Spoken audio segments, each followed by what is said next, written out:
Au Québec, il y aurait chaque année environ 4000 jeunes qui vivent dans la rue. Et 62% d'entre eux ont vécu plusieurs expériences négatives durant leur enfance, comme ce fut le cas pour Maryse. Les principales causes de l'itinérance chez les jeunes sont nombreuses. Elles peuvent provenir entre autres de problèmes familiaux, d'une détresse psychologique, de la pauvreté, de la révolte, de la marginalisation ou de la drogue.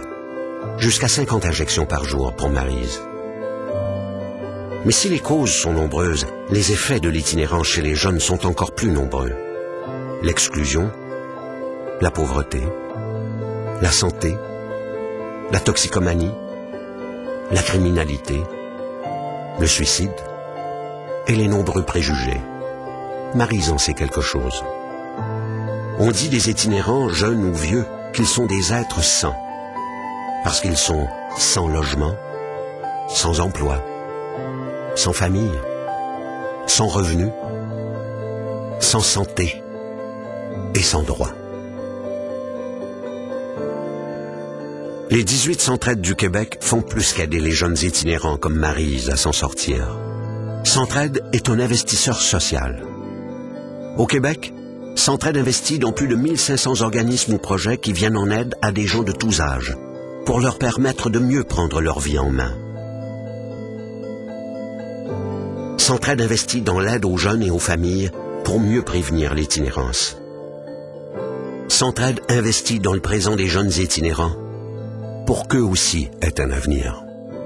Et, au bout du compte, c'est toute la société qui en profite.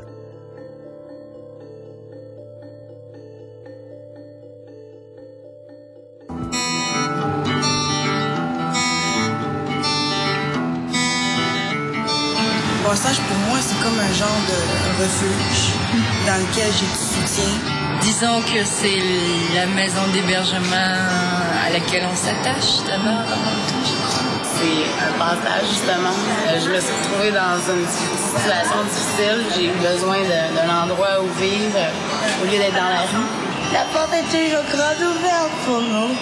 Là où on peut se laver, manger bien, se remettre sur pied. Et ensuite repartir à zéro.